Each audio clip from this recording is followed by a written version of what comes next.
नमस्कार, मैं हूं मिताली चंदोला और अब आपकी मैं मुलाकात कराने वाली हूं एसीपी तनु से। Ma'am, welcome to Bharat Express. मेरा सबसे पहला सवाल आपसे ये है कि किस तरीके से आप साइबर अटैक से बचने की तैयारियां कर रहे हैं? देखिए, इन सारी साइबर रिलेटेड फ्रॉड्स को लेकर हमारे यहाँ पर स्पेशली एक साइबर थाना कुंभ में बचा बनाया गया है, जी। जिसमें स्पेशली ट्रेंड लोगों को उसमें पोस्ट किया गया है।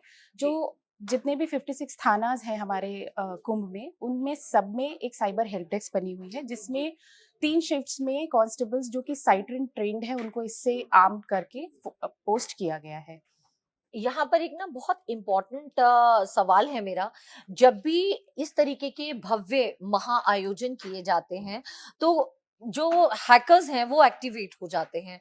अब G20 की बात करें तो प्रत्येक मिनट 16 लाख अटैक्स हो रहे थे। अयोध्या की बात करें, राम मंदिर की बात करें तो वेबसाइट पर बहुत सारे अटैक हुए, जिसमें से 143 से भी ज्यादा वेबसाइट आईपी एड्रेसेस वगैरह को ट्रेस किया गया था। लेकिन उस टाइम पर भी मुस्तैदी से जो है उनको काउंटर किया गया था। अब ये एक बहुत बड़ा मेगा इवेंट होने वाला है, इतना भव्य दिव्य आयोजन होने वाला है।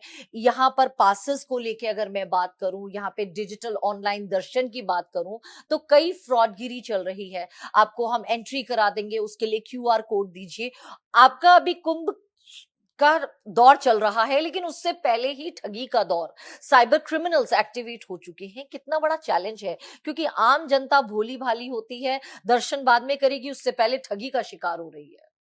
देखिए, साइबर फ्रॉड से बचने का जो सबसे ज़्यादा इम्पोर्टेंट रोल है, उसमें वो जी। अवेयरनेस प्रोग्राम्स हैं। जी। 1930 इज़ द नंबर जिस पे पब्लिक, अगर उनके साथ सपोज़ कोई घटना हो जाती है, अगर कॉल करे तो we are there to help, हम जी। हेल्प कर रहे हैं। घटना हो जाने के बाद हम तुरंत एफआईआर रजिस्टर कर रहे हैं। जी। हमने अभी 4 लोगों को जेल भी भेजा है, जी। जो कि इस तरह से एक फ्रॉड वेबसाइट बनाकर उन्होंने बुकिंग्स की थी होटल्स की, जी। उसमें वो लोग जेल गए हैं। इसके अलावा हम अटैक से स्पेशली बचने के लिए IIT Kanpur, triple IIT Prayagraj और सर्टेन के साथ हमारा कोलैबोरेशन है, जो कि स्पेशली साइबर पेट्रोलिंग कर रहे हैं ताकि इस तरीके की घटनाओं से बचा जा सके। एक यहाँ पर मैं जब कवरेज कर रही थी, मेरी पूरी की पूरी प्रयागराज की टीम, तो बड़ी खूबसूरत सी एक स्टोरी आई थी, डिजिटल वॉरियर्स। आखिर ये डिजिटल वॉरियर्स क्या हैं और किस तरीके से आपने उन स्टूडेंट्स को जो है मोटिवेट किया है, ट्रेनिंग दी है, किस तरीके से आप लोगों ने उनको इस चीज के लिए तैयार किया मैम, है? डिजिटल वॉरियर्स बेसिकली कंसेप्ट है कि किसी भी तरह का डिजिटल अगर क्राइम होता है, जी। तो उससे किस तरह से लोगों को बचाना है, उससे स्पेसिफिकली ट्रेन लोग हैं वो लोग। हमने हेडक्वार्टर से लेके थाना का जो ग्रास रूट लेवल है, जी। वहां तक ट्रेंड पर्सोनल्स को यहाँ पे रखा है, ताकि किसी भी तरह के जो डिजिटल फ्रॉड होते हैं उनसे उनको बचाया जा सके। एक यहाँ पर बहुत इंपॉर्टेंट बात आती है, मैं थोड़ा सा पुराने जमाने की बात करूंगी। आपने देखा होगा ऋषि मुनि जब पाठ तप करते थे, हवन करते थे, तो राक्षसों की आदत थी कि उसको वो दूषित करते थे, खंडित करते थे, इस तरह की हरकतें करते थे। अब महाकुंभ का आयोजन है, तो अब जो है वो ट्रेंड भी बदल चुका है। सोशल मीडिया बहुत ज्यादा एक्टिवेट है। कई लोग जो है सोशल मीडिया पे फेक न्यूज दौड़ाते हैं, गलत गलत भ्रामक खबरें फैला देंगे। पब्लिक जो है वो आजकल एक तरह से एडिक्शन हो चुका है व्हाट्सएप का, सोशल साइट्स का, ट्विटर का, इंस्टा का और तमाम चीजों का। एक तरफ तो हम पब्लिसिटी के लिए भी, अवेयरनेस के लिए भी इस्तेमाल करते हैं, वहीं दूसरी तरफ ऐसा एक असामाजिक तत्व होता है जो इस तरीके की हरकत करता है। उन लोगों को कैसे धर दबोचते हैं, और अगर इस तरीके का कंटेंट, इस तरीके की चीजें आपके सामने आ रही हैं, तो क्या कार्रवाई करते हैं? मैम, अभी कुछ दिनों पहले एक इसी तरह का, जो आप बात कह रहे हो, इसी तरह का एक मैसेज सोशल मीडिया पे वायरल हुआ कि जी। कुंभ में कुछ मिसहैपनिंग कर दी जाएगी। जी। तो उस पे हमने तत्काल 31 दिसंबर को ये हुआ, हमने तत्काल एफआईआर रजिस्टर करी। हमने उसको अपनी सर्विलांस की टीम की मदद से ट्रैक किया और उस जो परपिट्रेटर था उसको लेके हम आए, हमने उसको जेल भेजा। जी। तो एक तो है कि एफआईआर होने के बाद हम कितनी जल्दी एक्शन ले रहे हैं, हमारा रिस्पॉन्स टाइम क्या है। जी। दूसरा ये है कि हमारी एक टीम एक्टिवेट है, स्पेशली जो इस तरह के मैसेजेस होते हैं ऑनलाइन, उन पे काम करने के लिए। हम क्या करते हैं मैम, हम कुंभ मेला की 2 वेबसाइट्स, एक तो यूपी पुलिस की और एक प्रयागराज से ऑपरेट हो रही है, जिसपे हम स्पेशली इन्हीं मैसेजेस को ट्रैक करते हैं। हम उनका काउंटर मैसेज तुरंत ट्वीट या इंस्टाग्राम के माध्यम से पोस्ट करा देते हैं। अगर साइबर क्राइम की बात करूं तो ये बॉर्डरलेस क्राइम है। इसका कोई ज्यूरिसडिक्शन नहीं होता। कई बारी ऐसी भी चैलेंजेस आ जाते हैं कि यहाँ के लिए चीजें पोस्ट हो रही हैं, लेकिन अगर आप आईपी एड्रेस को ट्रेस करेंगे तो कहीं और का निकलेगा। डिजिटल फुटप्रिंट्स को अगर आप ट्रेस करने जाएंगे तो कई बार उसमें ज्यूरिसडिक्शन तो खैर क्या बोलूं मैं, लगता है कि कोई इंसान विदेश में बैठा हुआ है। और कई बार कई हैकर्स, चाहे आप देख लीजिए यूएस के किसी कोने में बैठेंगे, चाइना में कहीं बैठे होंगे, पाकिस्तान का आपको पता ही है कि आए दिन खुरापात करता है। जब इस तरीके की चीजें होती है तो इन चैलेंजेस को किस तरीके से डील करते हैं और किस तरीके से वो प्रक्रिया को आप यूज करते हैं? क्योंकि साइबर इन्वेस्टिगेशन की अगर बात करूं तो निहायत ही टेक्निकल होती है, और जैसे ही आपका डिजिटल फुटप्रिंट मिस होता है तो एकदम डेड एंड पर आ जाते हैं आप। मैम हम लोग जितनी भी ये सोशल मीडिया वेबसाइट्स हैं सबसे जी। कांटेक्ट में हैं, सबके जोनल हेड्स का नंबर है हमारे पास, जी। सबके ईमेल एड्रेसेस हैं। जी। जैसे मैंने अभी आपको जो बताई जो घटना हुई, या हमारे पास कुछ कंप्लेंट्स नोएडा से भी आई हैं, एनसीआर रीजन की कंप्लेंट्स आई हैं। तो जी। जैसे ही कंप्लेंट हमारे पास रजिस्टर होती है, जी। हमारी कोशिश ये होती है कि हम संबंधित सोशल मीडिया वेबसाइट के साथ उसका एड्रेस या फोन नंबर हम ट्रैक करें। ट्रैक करने के बाद हमारी टीम्स एक्टिवेट होती हैं, उनको जाकर हम अरेस्ट कर कर लाते हैं और फिर आगे की कार्रवाई करते हैं। बातचीत के दौरान आप बात कर रही थी कि नोएडा से भी कंप्लेंट आई है और एनसीआर क्षेत्र से भी आ रही है, तो किस तरीके का इंटरस्टेट कोऑर्डिनेशन देखने को मिल रहा है? क्योंकि अभी हाल ही की अगर मैं बात करूं तो दिल्ली पुलिस कमिश्नर ने भी जो है सारे जोन्स को बुलाया था, तो वहां पे यूपी से भी कई ऑफिसर्स जो हैं उनके हेड मौजूद थे, तो उसमें साइबर क्राइम एक इम्पॉर्टेंट मुद्दा था जिसको डिस्कस किया गया था। देखिए नोएडा तो क्योंकि यूपी में ही है, तो वो जी। हमारा हेडक्वार्टर, और हम लोग वहाँ के जो साइबर टीम है, साइबर थाने हैं, उनसे कांटेक्ट में हैं। जब हमारी कोई भी कंप्लेंट आती है तो हम सबसे पहले लोकल थाने को ही कांटेक्ट करते हैं, जी। वहाँ से उनकी डिटेल्स लेते हैं और फिर हमारी टीम कई बार सेपरेटली भी और कई बार जॉइंटली भी ऑपरेट करती है। अच्छा, अभी अगर बात करूं तो रिसेंट एक और मेजर एक्टिविटी हुई थी, हेडलाइंस थी।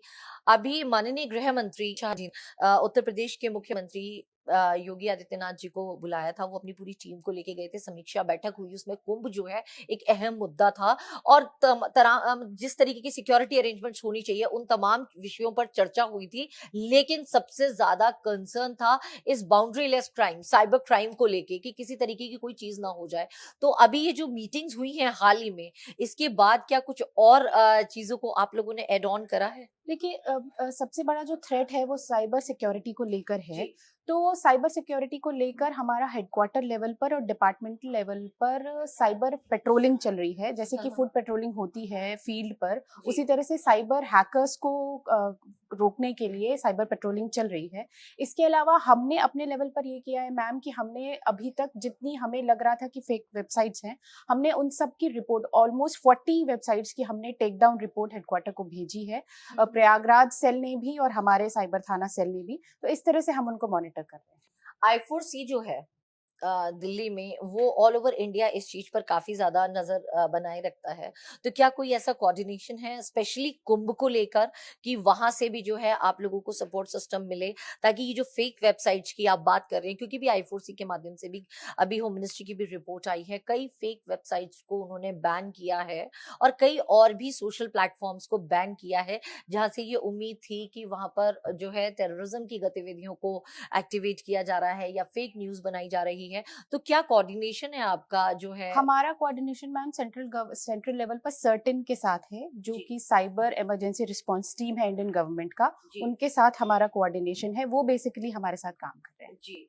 तो यहाँ पर जैसे अगर कोई ऐसी चीज आ रही है जो इंटरनेशनल लेवल के भी कनेक्ट्स हैं उसमें, और अगर आपको लग रहा है कि सोशल मीडिया के माध्यम से कुछ टेररिस्ट हिंट्स मिल रहा है कि इस तरीके की गतिविधियां हो सकती हैं, क्योंकि आपको पता ही है आजकल कई लोग जो है सोशल मीडिया के माध्यम से ट्वीट कर देते हैं, भ्रामक खबर फैलाते हैं, उसी तरीके से इस तरीके की हिंट्स भी मिलती हैं, उस चीज को कैसे मॉनिटर कर रही है? अभी तक इस तरह का तो कोई कुंभ में अभी नहीं क्योंकि आया है। साइबर टेररिज्म अपने आप में एक बहुत बड़ा आज के जमाने में चिंता का सबब है। तो ये जो मेरा प्रश्न है ये साइबर टेररिज्म को ही लेकर है। देखिए मैम हम लोग बेसिकली हम एज कुंभ मेला, जी। प्रयागराज पुलिस हेडक्वार्टर्स और सेंट्रल गवर्नमेंट, हम लोग डिफरेंट डिफरेंट एजेंसीज के साथ अपना कोऑर्डिनेशन हमने बना के रखा हुआ है। जी। तो हमारी प्लानिंग ये है बेसिकली, फिलहाल अभी इस तरह का कोई थ्रेट नहीं आया है, पर टॉप नॉच लेवल पर इसकी पेट्रोलिंग हो रही है, इसके बारे में बात हो रही है, मॉड्यूल बना हुआ है। इन केस अगर कोई ऐसी कंप्लेंट आती है तो हम लोग बहुत तुरंत ही उस पर एक्शन लेंगे। तो साइबर रिलेटेड हर चीज के लिए और कुंभ को जोड़ते हुए आप क्या बताएंगी, क्या मैसेज देना चाहेंगी मेरी जनता को?